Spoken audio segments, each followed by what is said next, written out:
Hello friends, this video on alternating currents part 11 is brought to you by examfear.com. No more fear from exam. Please make sure that you have watched all the videos till part 10 before going ahead with part 11.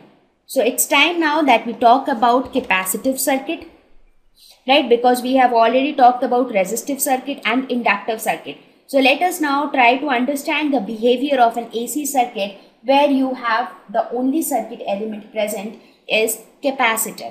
So how do capacitors behave? I mean, if we give if the applied voltage is an alternating voltage, what would be the current flowing through the circuit, and what is the current voltage relationship, and the power associated with the capacitive circuit.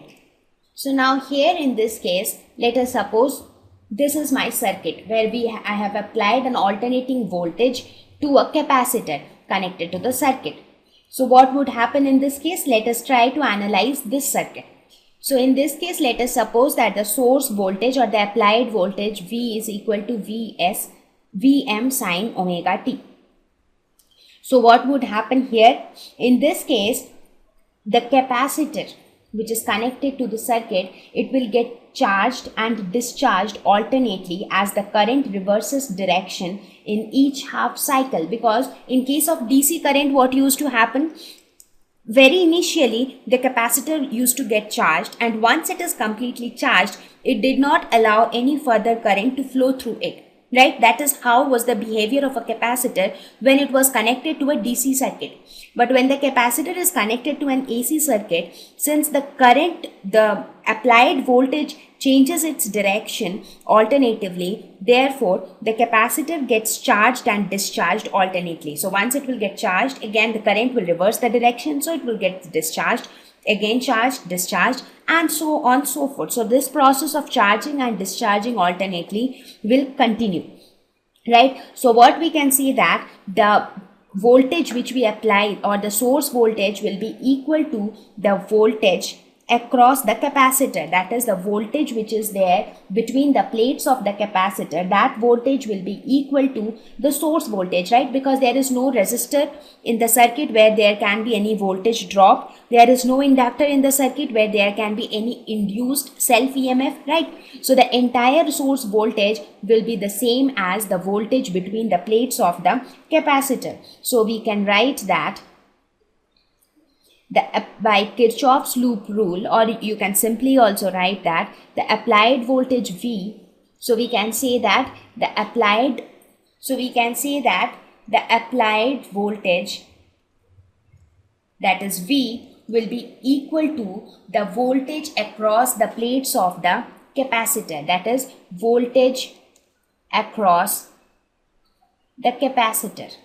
So this can be written as the applied voltage is V and the voltage across the capacitor. What would be the voltage across capacitor? It would be nothing but Q by C. If Q is the charge on the capacitor, so the capacitor is charged to Q. So this V can be written as Vm sine omega t. This is equal to Q divided by C. So here also our aim is to find out the current that will be flowing through the circuit. So how would we calculate current? We know that current is equal to dq by dt. So I think we can do that with this help. So what we will do, Vm sine omega t into C is equal to Q.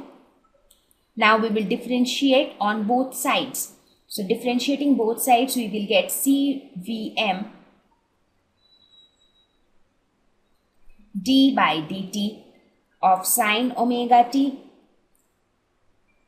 is equal to dq by dt. Now what is dq by dt? dq by dt is equal to I. So I is equal to CVm into d by dt of sine omega t, that will be equal to cos omega t into omega. Right? Now this also we would like to write it in terms of sine function, because my input voltage is in terms of sine. So we want the current also to be in terms of sine. So let us write it in that form. I is equal to CVm into omega sine omega t plus pi by 2, sine theta plus pi by 2 can be written as cos theta. So we wrote it like this. Now this omega c into Vm, this is nothing but the current amplitude and is represented as Im. Therefore, we can say that in case of a capacitive circuit, I is equal to Im sine omega t plus pi by 2. So this would be the expression for current through a capacitive circuit. So that means here also you can see that the current and voltage are not in phase. Instead, the current is leading this time, because for the expression of current you have omega t plus pi by 2. So now voltage is lagging behind current by pi by 2. So we will represent this phase relationship both graphically as well as with the help of phasor diagram. So before that, let us again talk about the current amplitude in case of a capacitive circuit.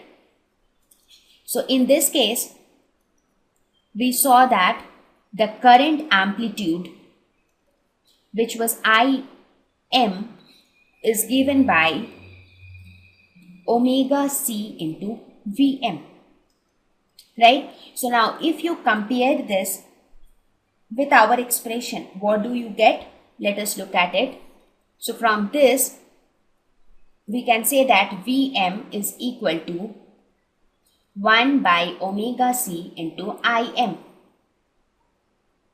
So now if you compare this with the expression V is equal to IR for any circuit which has resistor, here also you can see that here you do not have any resistor, but you get an expression in the same form, that is V is equal to I into this value. That means this value acts as resistance in case of a capacitive circuit. So this value is known as capacitive reactance.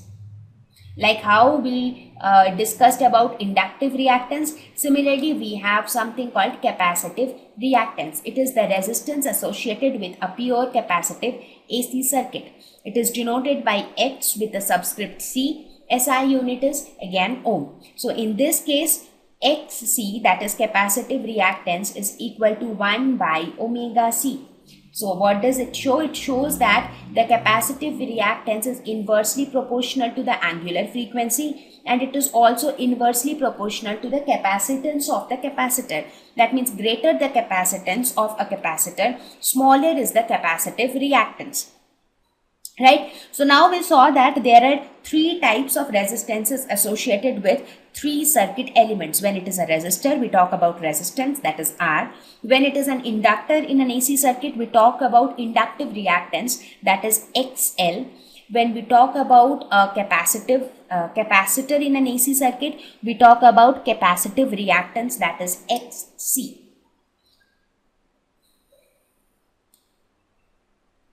So now let us look at the graphical representation of the voltage current relationship of a capacitive circuit.